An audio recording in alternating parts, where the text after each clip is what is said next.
सखी सहेलियों, आप भी जा रहे हो रक्षाबंधन पर अपने मायके, तो बिल्कुल भी आप ये चीजें वहां से कभी भी ना लेके आए। तो दोस्तों, आज हम बताते हैं कौन सी वो चीजें हैं जो हमें नहीं लानी चाहिए मायके से अपने ससुराल। विवाहित महिलाएं जब भी मायके से ससुराल जाती हैं तो माता पिता अपनी बेटी के लाड प्यार में तोहफे में बहुत सी चीजें देते हैं। ज्यादातर खाने पीने वाली चीजें ही होती हैं, जैसे चावल, आटा, मिठाइयाँ, नमकीन, पापड़, अचार आदि। लेकिन ऐसी भी कुछ वस्तुएं हैं जो हमें बेटी को ससुराल भेजने में अशुभ मानी जाती है।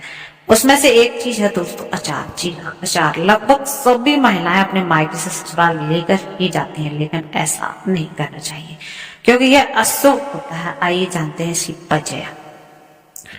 तो दोस्तों, महिलाओं को अचार कभी भी मायके से ससुराल लेकर नहीं जाना चाहिए, क्योंकि अचार जो है उसमें 3 ग्रहों का विशेष प्रभाव होता है। देखिए, अचार में तेल होता है, मतलब कि शनि। मसाले भी होते हैं, मतलब कि राहु। और मिर्च भी होती है, यानी कि मंगल।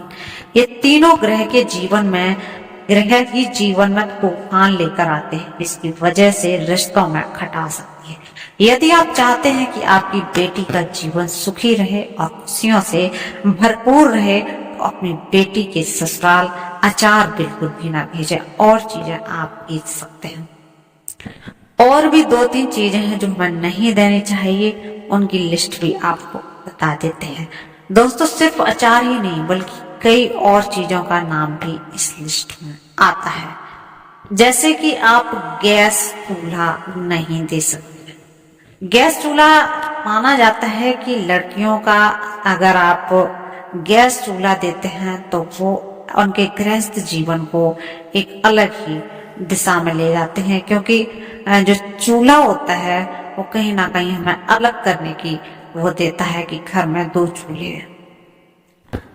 दोस्तों, और एक चीज और है, वो है नमक। नमक हमें कभी भी नहीं ले जाना चाहिए अपने मायके से ससुराल। तो नमक ले जाने का एक और रीजन है, बेटी को विदा करते समय उसे कभी भी नमक नहीं देना चाहिए। ज्योतिष के अनुसार नमक ससुराल लेकर जाने से सास बहू का जो रिश्ता होता है वो कहीं ना कहीं खराब हो सकता है। दोस्तों, अगली चीज है जो वो है नुकीला सामान। शादी के बाद बेटियों को अपने मायके से कैंची, चाकू या कोई भी नुकीली चीज ससुराल नहीं लेकर जानी चाहिए। ऐसा कहते हैं कि इससे रिश्तों में कड़वाहट बढ़ती है। और दोस्तों, अगला है कांच के बर्तन और खट्टी चीजें। ज्योतिष मान्यता के अनुसार मायके के कांच के बर्तन जो होते हैं वो ससुराल नहीं ले जाने चाहिए।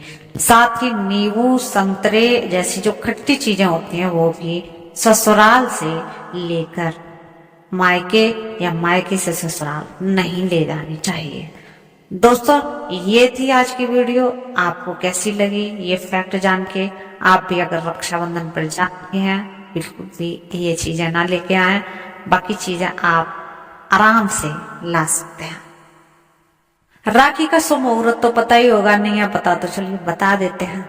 दोस्तों, बात करेंगे रक्षाबंधन की। शुभ मुहूर्त भद्राकाल है या नहीं है, और क्या रहेगा शुभ संयोग, और कितने बजे से कितने बजे तक बांधनी है राखी। तो दोस्तों, चलिए वीडियो करते। इस वर्ष सावन माह की पूर्णिमा तिथि 8 अगस्त को दोपहर 2:12 से शुरू हो जाएगी।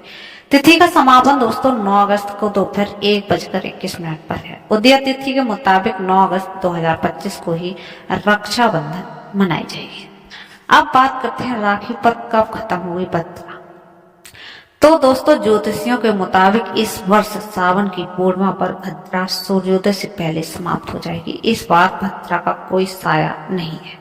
यह 8 अगस्त को दोपहर 2:12 से शुरू होगी और अगले दिन सुबह 1:52 तक दोस्तों समाप्त होगी।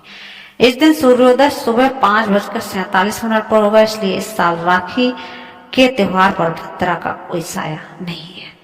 क्या होगा राखी बांधने का शुभ समय? तो दोस्तों, इस साल राखी बांधने का शुभ मुहूर्त सुबह 5:47 से शुरू हो जाएगा और यह मुहूर्त दोपहर 1:24 तक चलेगा। आप कभी भी राखी बांध सकते हैं। लेकिन आप और भी शुभ संयोग देख रहे हैं तो सर्वार्थ सिद्धि योग, इस बार रक्षाबंधन के दिन सर्वार्थ सिद्धि योग बनेगा। यह सुबह 5:47 से दोपहर 2:23 तक रहेगा। सौभाग्य योग, राखी पर सौभाग्य योग प्रातः काल से लेकर 10 अगस्त को तड़के 2:15 तक रहेगा। और बात करते हैं शोभन योग की, तो राखी पर शोभन योग का जो संयोग है वो पर्व की महत्ता को और बढ़ा रहा है। यह 10 अगस्त को तड़के 2:15 तक रहेगा। इसके अलावा ब्रह्म मुहूर्त सुबह 4:22 से 5:04 तक रहेगा। अभिजीत मुहूर्त 12:17 से 12:53 तक रहेगा। तो दोस्तों ये थे मुहूर्त जिनमें हम राखी बांध सकते हैं।